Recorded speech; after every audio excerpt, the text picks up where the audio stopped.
میں نے 150 کو ہمیشہ ایک ڈبل روٹی، چکن شاشلی کی ایک سلائی، جوس کے ایک گلاس اور 1 درجن کیلوں کی نظر سے دیکھا۔ میری نظر میں یہ ایک حقیر رقم تھی اور میں نے کبھی 150 کو زیادہ اہمیت نہیں دی تھی۔ آپ نے بھی کبھی 150 کو زیادہ وقت نہیں دی ہوگی۔ 100 200 یا 400-500 عموماً آپ کی گاڑی کے ڈیش بورڈ، کنسول باکس یا سیٹ کے دائیں بائیں چھوٹے بڑے خانوں میں پڑے ہوتے ہیں۔ اتنی یا اس سے زیادہ رقم آپ کی جیبوں میں بھی دھری رہتی ہوگی اور آپ نے کبھی اس رقم کو سنجیدگی سے نہیں دیکھا ہوگا۔ لیکن آج سے مہینہ بھر پہلے میرے ساتھ ایک عجیب واقعہ پیش آیا اور مجھے زندگی میں پہلی بار محسوس ہوا کہ 150 بھی بڑی رقم ہے اور یہ رقم کسی شخص کے لیے سردیاں گزارنے کا ذریعہ بن سکتی ہے۔ ہم لوگ عید الاضحیٰ سے پہلے مہنگائی پروگرام ریکارڈ کرنے کے لیے راولپنڈی کے راجہ بازار گئے۔ ہم مختلف لوگوں سے ملتے رہے، ان میں دکاندار بھی تھے، ٹھیلے اور ریڑھیوں والے بھی تھے، چائے خانوں، ہوٹلوں اور دکانوں کے تھڑوں پر بیٹھے لوگ بھی تھے، لنگر کی لائن میں لگے بچے بھی تھے اور عید کے لیے خریداری کرنے والے لوگ بھی۔ ہر شخص مہنگائی کا رونا رو رہا تھا۔ مزدور کو 20 دن مزدوری نہیں ملتی تھی اور 20 دن بعد ملتی بھی تھی تو صرف 200-250 وہاں ایسے لوگ بھی تھے جنہوں نے زندگی میں کبھی 5000 کا نوٹ نہیں دیکھا تھا۔ وہاں ایسے بھی لوگ موجود تھے جن کی زندگی کی سب سے بڑی خواہش 10,000 تھی۔ لوگ 3 وقت کے کھانے کو زندگی کی سب سے بڑی عیاشی بھی سمجھتے تھے اور وہاں ایسے لوگ بھی تھے جو اپنے اور اپنے گھر والوں کا کھانا لینے کے لیے 3 گھنٹے لنگر کی قطار میں کھڑے رہتے تھے۔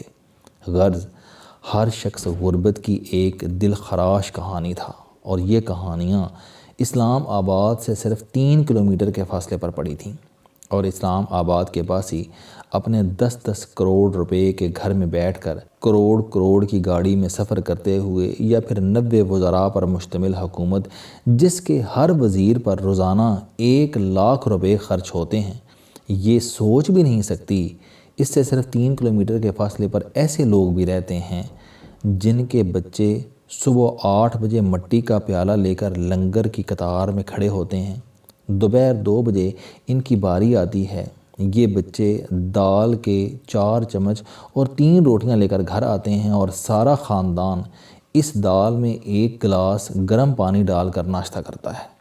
اور جس دن لنگر کا بندوبست نہ ہو، ہوٹل بند ہو یا ہوٹل کے مالک کو ڈونر نہ ملے، اس دن ان لوگوں کے گھروں میں فاقے ہوتے ہیں اور ان بیچارے لوگوں کو یہ بھی معلوم نہیں کہ ان سے 3 کلومیٹر کے فاصلے پر ایسے لوگ بھی رہتے ہیں جن کے کتے امریکی اور برطانوی خوراک کھاتے ہیں، جن کے کچن 24 گھنٹے آباد رہتے ہیں اور جن پر زندگی اپنے 7 رنگوں کے ساتھ مہربان ہے اور جنہوں نے غربت کو اب تک صرف 1975 کی فلموں میں دیکھا ہے اور جنہیں یہ تک معلوم نہیں کہ 10-20 ہزار روپے پورے خاندان کا مقدر بدل سکتے ہیں۔ بہرحال یہ ایک خوفناک مشاہدہ اور تجربہ تھا۔ میں واپس 150 کی طرف آتا ہوں۔ ہم ریکارڈنگ کے دوران ایک پھیری والے کے پاس رک گئے۔ یہ نوجوان پٹھان تھا جس نے زمین پر کپڑا بچھا کر اس پر لنڈے کے سویٹر، کوٹ، چادروں اور جرابوں کا ڈھیر لگا رکھا تھا۔ یہ ایک سویٹر اٹھاتا تھا، اسے ہوا میں لہراتا تھا اور 200 کے نعرے لگاتا تھا۔ اس کے گرد گاہکوں کا ہجوم تھا۔ گاہک سویٹر، چادریں اور کوٹ اٹھا کر دیکھتے، پہنتے اور اس سے بھاؤ تاؤ شروع کر دیتے۔ ہجوم سے ذرا ہٹ کر ایک بوڑھی خاتون اور اس کا نوجوان بیٹا کھڑا تھا۔ غربت بوڑھی خاتون کی ہڈیاں تک نکل گئی تھی۔ وہ چند نسوں اور لاکھوں جھریوں کا مجموعہ لگتی تھی۔ اس کے بیٹے نے باریک شلوار قمیص پہن رکھی تھی اور وہ سردی سے کپکپا رہا تھا۔ میں نے ان سے سوال جواب شروع کیے تو معلوم ہوا بوڑھی خاتون بیٹے کے لیے سویٹر خریدنے آئی تھی، لیکن سویٹر اس کی قوت خرید سے مہنگا تھا۔ میں نے سویٹر کی قیمت پوچھی تو پتہ چلا کہ دکاندار 150 سے کم میں سویٹر فروخت کرنے پر راضی نہیں، جبکہ ماں بیٹے کے پاس صرف 70 ہیں۔ چنانچہ یہ لوگ مایوسی کے عالم میں سائیڈ پر کھڑے ہو گئے۔ میں نے نوجوان سے پوچھا کہ کیا تمہارے پاس کوئی سویٹر نہیں؟ اس نے بتایا کہ اس نے 3 سال پہلے لنڈے سے سویٹر خریدا تھا، لیکن 3 سال کے استعمال کے بعد چھوٹا بھی ہو گیا اور پھٹ بھی گیا، لہٰذا اس سال سویٹر خریدنا بہت ضروری ہے، ورنہ یہ سردیاں اسے ٹھٹر کر گزارنا پڑیں گی۔ میرے ساتھ مدثر تھا۔ مدثر ہمارے شو کا پروڈیوسر ہے۔ مدثر ان کی بے چارگی سے اس قدر متاثر ہوا کہ اس نے فوراً جیب سے 150 روپے نکالے، دکاندار کے ہاتھ پر رکھے اور سویٹر خرید کر نوجوان کے حوالے کر دیا۔ نوجوان اور اس کی ماں چند لمحوں کے لیے مبہوت ہو گئی اور انہوں نے مدثر کو ان نظروں سے دیکھا جیسے وہ فرشتہ ہو اور اللہ تعالیٰ نے یہ فرشتہ صرف ان کی مدد کے لیے زمین پر اتارا ہو۔ یہ منظر میری آنکھوں سے ہوتا ہوا دل میں اتر گیا، اور اس کے بعد میں جب بھی 150 روپے کو دیکھتا ہوں تو مجھے محسوس ہوتا ہے کہ یہ فقط 100 اور 50 روپے کے 2 نوٹ نہیں، یہ اس ملک کے بے شمار لوگوں کی ٹوٹتی پھوٹتی اور بکھرتی خواہشوں کا سامان ہے۔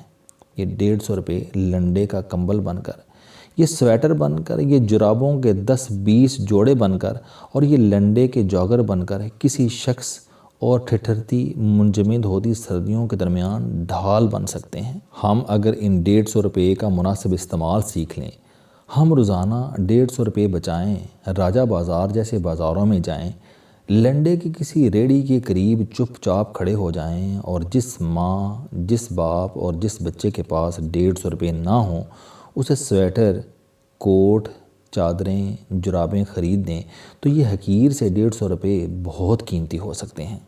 یہ بے شمار لوگوں کی سرد راتیں گرم کر سکتے ہیں۔ آج بھی راولپنڈی شہر میں ایسے سینکڑوں لوگ رہتے ہیں جو ٹھنڈے فٹ پاتھوں، منجمد پلوں اور برف کی سل کی طرح یخ سڑکوں پر گلی کے کتوں کو بغل میں دبا کر سونے کی کوشش کرتے ہیں، کیونکہ یہ کتے انہیں منفی سینٹی گریڈ میں حرارت دیتے ہیں۔ آپ تصور کیجئے کہ انسان کس طرح زندگی کو برقرار رکھنے کے لیے کتے کا محتاج ہو جاتا ہے۔ راولپنڈی جیسے تمام چھوٹے بڑے شہروں میں سردیاں شروع ہوتے ہی لنڈے بازار آباد ہو جاتے ہیں، اور خوشحال گھرانوں کی خواتین بھی چہرے پر نقاب ڈال کر ان شہروں کا چکر لگانا شروع کر دیتی ہیں۔ لیکن مہنگائی کیونکہ لنڈے بازاروں تک پہنچ چکی ہے، چنانچہ یہ خواتین بھی سارا دن ان بازاروں میں دھکے کھا کر خالی ہاتھ واپس لوٹ جاتی ہیں۔ آپ رات کے دوسرے یا تیسرے پہر اپنے شہر کی گلیوں، چوکوں اور چوراہوں میں گھوم کر دیکھیں، آپ کو وہاں زندگی کا ایک نیا پہلو دکھائی دے گا۔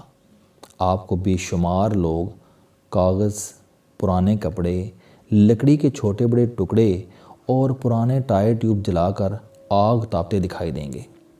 آپ ایک لمحے کے لیے ان کے پاس رک کر دیکھیں، آپ کو معلوم ہوگا کہ ان لوگوں کی زندگی کی سب سے بڑی خواہش ایک پرانا کمبل، ایک بوسیدہ رضائی، ایک چٹائی، ایک گدا اور شاید ایک سویٹر یا ایک گرم چادر ہے، اور ان کے پاس اتنی رقم بھی نہیں کہ یہ سویٹر یا چادر ہی خرید سکیں۔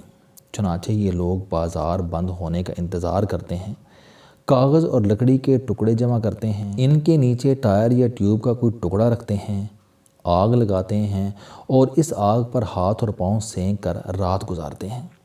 کاش ہم میں سے چند لوگ چھوٹے چھوٹے کچھ ادارے بنائیں۔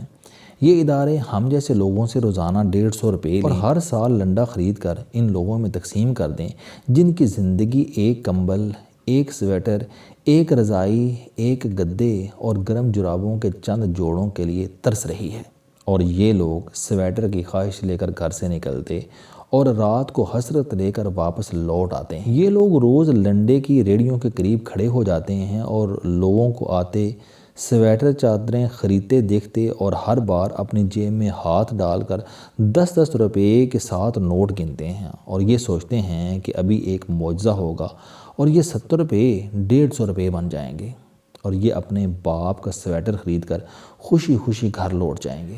لیکن معجزہ نہیں ہوتا اور ان کے 70 روپے رہتے ہیں، 150 روپے نہیں بنتے۔ کیوں نہیں بنتے؟ اس لیے نہیں بنتے کہ بے حس معاشروں میں معجزوں کی فصلیں کاشت نہیں ہوا کرتی۔ خدا ان زمینوں پر مہربان نہیں ہوتا جن زمینوں پر رہنے والے چند لوگوں کی نظروں میں 150 روپے حقیر رقم ہوتی ہے، جبکہ کروڑوں لوگ اس کے لیے ترستے رہتے ہیں۔ السلام علیکم۔ آپ اسٹوڈنٹ ہیں، کوئی جاب کرتے ہیں، کاروبار کرتے ہیں، یا پھر آپ گھریلو زندگی گزار رہے ہیں۔ اگر آپ اپنی زندگی کو بدلنا چاہتے ہیں تو اس چینل علم دوستی پر آپ زندگی میں کامیابی کے لیے جاوید چوہدری صاحب کے موٹیویشنل، سوشل، سیلف ڈسکوری سے ریلیٹڈ اور صحت سے متعلق بے شمار کالم سن سکتے ہیں۔ میرا دعویٰ ہے کہ یہ چینل آپ کی زندگی بدل دے گا۔ اس چینل کا مقصد اچھی باتیں معاشرے میں پھیلانا ہے اور اچھی بات کو دوسروں تک پہنچانا صدقہ جاریہ ہے۔